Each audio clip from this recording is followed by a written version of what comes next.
Buen día, República Oriental del Uruguay, comenzando una nueva semana de este año 2023, ya a posteriori de Semana Santa. Hace un ratito conversábamos con Damián Enríquez, y claro, él me decía, un poco en broma, un poco en serio, yo te diría que el 80% en serio y el resto en broma. Bueno, feliz año, ¿no? Feliz año para todos. Comienza el año en el país, parece que sí. Después, como dice el viejo proverbio, cuando pasa el último ciclista de esa Vuelta Ciclista del Uruguay, y saludamos a todos los compañeros, por supuesto, que transmitieron la Vuelta Ciclista de modo impecable. Bueno, después de que termina esa tradicional competencia ciclística del país, en Semana Santa comienza el año, parecería que sí. Y por lo general el año comienza para la mayoría de los uruguayos a partir de las 10 de la mañana, para muchos, especialmente los que tenemos interés en revisar si el país está funcionando bien como un Estado de Derecho, como una democracia. Uruguay es realmente una democracia plena. Bueno, hay un libro por ahí de María Eugenia Estensoro que dice que sí, que Uruguay es el país emblema, el país ejemplo en el continente y para el mundo, la democracia número 11, dada su estabilidad política, y que inclusive la población uruguaya, según manifiesta ese estudio, está muy conforme con el sistema político uruguayo, que no hay resquebrajamientos, que la clase política uruguaya se lleva perfectamente bien, que no hay una fractura o una grieta en el sistema político uruguayo. Bueno, saquen conclusiones, seguramente consigan el libro, compren el libro. Uruguay creo que se llama algo así como el Laboratorio Uruguay. Después vamos a ver toda la información al respecto. Lo cierto es que no comparto esa posición, esa visión del Uruguay. Yo creo que Uruguay es un país muy fracturado en sus bases sociales, muy fracturado desde el punto de vista de lo económico, pero también desde el punto de vista de lo político, desde la perspectiva política. Uruguay tiene una sociedad muy dividida en ese sentido, y hay una sociedad progresista, neomarxista, inducida a través de muchos años por un sistema educativo, inclusive, por un sistema de propaganda política y por un gobierno que nos gobernó durante 15 años consecutivos, instalando un país en lo institucional, instalando un país en lo legal, en lo jurídico, en su funcionamiento. Y así va instalando una transformación del país al modo de una revolución gramsciana, una revolución cultural, en distintos aspectos del mismo, los que venimos analizando hace tiempo. El sistema de justicia, por ejemplo, ha sido transformado radicalmente, ha sido revolucionado hacia una perspectiva del neoconstitucionalismo, o si vos querés, del marxismo filosófico en materia de justicia, en materia de concepto de justicia, en cuanto al concepto filosófico de lo que significa administrar justicia, lo que significa llevar a cabo la justicia jurídica de un país. Y ahí vemos entonces esa transformación que desconoce los preceptos constitucionales, que desconoce la Constitución en cuanto carta magna que nos mandata ser de una manera determinada. Y en materia judicial nos mandata ser precisamente un país con separación de poderes, con jueces que otorguen garantías, con instancias judiciales dentro del Poder Judicial que den esas garantías, que sean indisponibles, que se haya que atravesar cada una de esas instancias procesales para dar garantías a cada una de las partes que estén en un juicio, en un litigio, y resolverse eso mediante una sentencia que termine en la última instancia, como una sentencia con fuerza de cosa juzgada. El juez que debe administrar justicia, imparcial, eminentemente técnico, suprapartes, acompañado por el fiscal, por supuesto. Todo eso se terminó en nuestro país, al extremo de que se terminó afectando una de las causas más importantes de la justicia uruguaya de los últimos tiempos, quizá la más importante de las últimas décadas en el Uruguay, y seguro que pudo haber sido un punto de inflexión histórico en nuestro país en materia de justicia, como ha sido esa mega causa de conexiones de mafias rusas en el Uruguay que iba llevando adelante la doctora Gabriela Fossati, la titular de esa causa que investigaba hechos muy complejos y un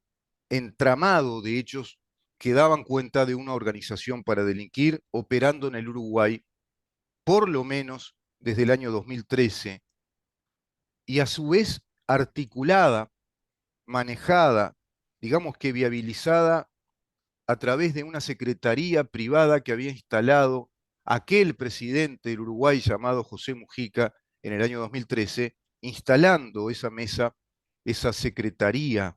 privada fuera del presupuesto nacional, fuera de la institucionalidad nacional, una secretaría ilegal con una secretaria presupuestada, María Mina Capilli, y a partir de ahí se aceleraron los trámites del otorgamiento de ciudadanía uruguaya falsa a una enorme cantidad de ciudadanos rusos y compatriotas de un tal Alexei Silvaev y dos rusos más, agentes rusos de inteligencia, agentes rusos de colocación de seguramente otros agentes de inteligencia en nuestro país y para la región. Todo eso se terminó. Acá voy a dejar de dar nombres para que se entienda con claridad la importancia, la significación, la importancia significativa que tiene este tema desde el punto de vista institucional para nuestra justicia. Una fiscal titular investigando una mega causa con estas características, donde se iban comprobando evidentemente los hechos delictivos, que había sonado mucho a raíz de un ex custodio del presidente de la República con nombre propio la causa, pero es una causa que desborda ese nombre propio, y esa titular, esa fiscal titular de esa causa, es despojada de la misma, es quitada de la misma. En términos estrictamente técnicos, es destituida por un fiscal general de corte que lo hace a posteriori de una instancia previa en la cual conversa con un abogado que es el abogado de un indagado de esta fiscal. Ese indagado cumplió funciones importantes en gobiernos anteriores a este gobierno, porque claro, llegó a ser el director de Convivencia Ciudadana en el Ministerio del Interior del gobierno anterior, y esa persona en calidad de indagado tiene un abogado, ese abogado salió a hablar hacia la opinión pública, apareció en la prensa, manifestó su descontento con la investigación de esta titular fiscal y tiene una conversación privada con el fiscal general de corte, y a raíz de esa conversación el fiscal general de corte destituye a la fiscal titular de la causa que tenía como indagado precisamente a esa persona que es la defendida por este abogado. ¿Se dan cuenta? ¿Vieron que sin nombre queda claro cómo es todo esto institucionalmente? No pongamos nombres acá, pongamos los roles, pongamos cada uno de los roles, las jerarquías en esos roles, la competencia en esos roles. El abogado de una persona indagada por una fiscal titular en la Fiscalía de Flagrancia de 12º turno habla con el fiscal general de corte, es decir, el director de ese servicio descentralizado, y resuelve el director de ese servicio descentralizado, el fiscal general de corte, destituir a la fiscal de la causa. El artículo 197 dice que si acaso cualquier director de un ente acomete con actos que son inconvenientes o ilegales y que afectan el nombre de la institución, el presidente de la República puede observarlo y suspender inmediatamente el acto. Podría haberlo hecho perfectamente para salvar esa causa y a esa fiscal titular que venía llevando adelante esas investigaciones. Pues no se hizo nada, el presidente no hizo nada, se hizo como que esto no tiene importancia, como que no pasó nada, y todo eso que hubiera hecho explotar por los aires una corrupción tremenda en el país y que hubiera sido un punto de inflexión clave para la justicia de la República Oriental del Uruguay, fue abortada. Abortada como así lo permite o lo plantea la ley del aborto por la sola voluntad de la mujer. Abortó por la sola voluntad de un abogado que habló con un fiscal de corte. Acto administrativo con desviación de poder que pudo haber sido perfectamente observado y suspendido, devolviendo a la fiscal a la situación anterior a su destitución, de acuerdo al 197 de la Constitución de la República, que le otorga esa potestad, esa competencia y si vos querés, esa obligatoriedad constitucional, pero también política e inclusive de ética republicana al presidente de la República. Pero hoy el presidente está envuelto, está concentrado en una reforma jubilatoria. La reforma jubilatoria, que es más de lo mismo porque es un sistema que tiene que ver con el pilar solidario de reparto, que se nos dice hace años que no da, que colapsa, con un sistema de BPS que nos gasta 10.000 millones de dólares por año, que es una de las causas generadoras del déficit fiscal, y sin embargo se insiste con más de lo mismo. Si haces lo mismo, tendrás el mismo resultado, decía Albert Einstein. Estoy leyendo acá al escritor que seguro ha sido el primer gran ensayista y filósofo que instala lo que se concibe en la historia de las ideas como el liberalismo como un sistema de ideas, pero sobre todo como una doctrina filosófica, o si vos querés, como un sistema filosófico de pensamiento,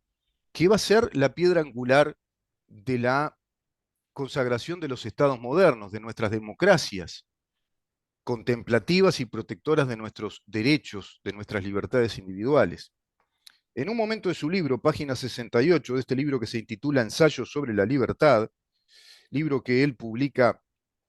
por el año 1853, después de haber publicado sendas obras en materia económica, nos dice lo siguiente: las facultades humanas de percepción, de juicio, de discernimiento, de actividad mental e incluso de preferencia moral no se practican más que en virtud de una elección. Quien ejerce algo porque es la costumbre, no hace elección ninguna. Stuart Mill refiere entonces a la naturaleza de la libertad. La libertad es tal si esas facultades humanas, vale decir nuestra facultad de percibir la realidad, de desarrollar discernimiento, de analizarla, de aplicar el pensamiento analítico, también descriptivo, explicativo de la realidad, de aplicar esa actividad mental, si aplicamos esas facultades, podemos tomar decisiones, pero si nos ajustamos solo a la costumbre, no estamos decidiendo, no estamos optando, no estamos teniendo una elección, y ahí entonces no hay libertad. Pero, dice Stuart Mill, el principio modernizador, según se le considere como amor de la libertad o como amor de las mejoras útiles, porque para eso está concebida la libertad desde los principios liberales ingleses fundamentalmente, Bentham, el papá de Stuart Mill, Adam Smith y tantos otros pensadores, bueno, precisamente la libertad está fundamentada en el individuo, en cada uno de nosotros. Hay libertad si hay libertad individual. Y eso dicen las constituciones modernas que emergen de ese continente filosófico que imperó en la segunda mitad del siglo XIX, que es el liberalismo. Por lo tanto, se busca, a través de las libertades individuales, consagrar un principio racional por excelencia, que el ser humano es un ser racional, es un ser inteligente que tiene la potencialidad de desarrollar esa cualidad, es decir, el intelecto, la inteligencia, y a partir de ahí, por añadidura, el resto de las cualidades. Esas cualidades o libertades son nuestros derechos en materia jurídica. Se traduce en lo jurídico como derechos. Y esos derechos tienen obligaciones. ¿Por qué? Porque debemos respetar el derecho o las libertades de los demás. Y el respeto debe ser irrestricto al proyecto de vida del otro, pero es al proyecto de vida, a lo que beneficie al común,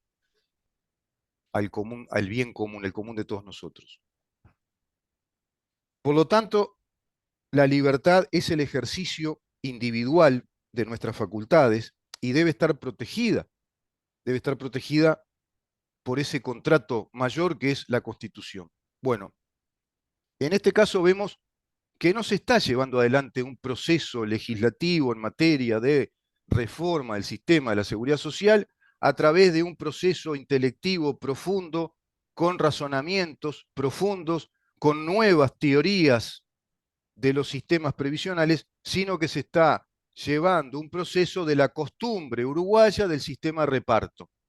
Ya es costumbre en el Uruguay, una costumbre política, una costumbre institucional, técnica, siquiera discutir si hay modelos alternativos más viables, mejores, que rentabilicen los esfuerzos de todos los uruguayos, digamos que en la actividad privada, que es la actividad de las libertades, la actividad del emprendimiento, de los emprendedores, de los empresarios, empleadores y de los empleados, que en conjunto deben desarrollar lo que inclusive Javier Milei plantea como economía de mercado, que es precisamente esa actividad de cooperación, esa actividad solidaria y libre en la producción de las riquezas. Por lo tanto, habría que pensar seriamente un sistema de rentabilización de esos esfuerzos a través de los aportes de mes a mes que hacen todos los trabajadores del país en la esfera privada, en la actividad privada. Y salirse de esa administración concentrada, centralizada, burocrática del BPS, que nos plantea un sistema de reparto. Un sistema inclusive que, bueno, exige distintos recursos, ¿no? Distintas transferencias de recursos, distintas fuentes de recursos económicos, y no le da, y no le da.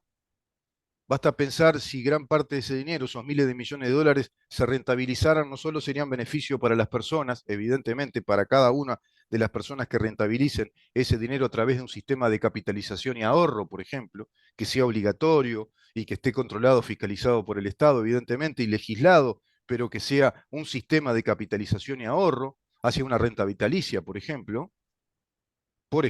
y que pueda aplicarse gradualmente a través de las primeras generaciones que vayan a jubilarse de acá a tantos años, y no este sistema que está concentrando en un debate bizantino a un gobierno desgastado que en el cuarto año se está decidiendo ir por una reforma jubilatoria. En tanto, en el Frente Amplio se está hablando de la cocina socialista planteándose una reforma de la Constitución. No nos da el tiempo hoy para hablar de este tema, vamos a ir conversándolo, tenemos la nota larga, extensa, de lo que se está discutiendo ya en la interna del Frente Amplio, perdón, rumbo a su gran congreso en diciembre de este año para plantear, si acaso vuelve a ser fuerza política del Uruguay, plantearle al Uruguay una reforma constitucional. Fíjense la estrategia frente amplista con miras mucho más trascendentes desde el punto de vista político, pero peligrosísimas desde el punto de vista político, porque nos inducirían o nos llevarían como país hacia un proceso revolucionario de una constituyente o una reforma constitucional que nos plantee los privilegios y los beneficios, dice Civil, Partido Socialista del Uruguay, del socialismo. Del socialismo. Impresionante, ¿no? Si haces más de lo mismo y haces las cosas por costumbre, no sos libre y vas a tener el mismo resultado. Si te aplicás a aprender, a estudiar, a desarrollar tu intelecto y hacer las cosas de acuerdo a tu pensamiento inteligente, resultados nuevos y beneficiosos seguramente saldrán. Dejamos por acá hoy y vamos a ir después a una nota, bueno, muy importante que tiene que ver con Occidente en jaque, que es Occidente, por qué está hackeado. Conversamos con el coronel Roberto Velasco respecto a esta situación geopolítica mundial en este ciclo que iniciamos en este 2023, que así intitulamos Occidente en jaque. Quédate ahí que la nota es imperdible. Nos vemos mañana a partir de las 10 de la mañana para seguir preguntando en dónde estamos. Chao.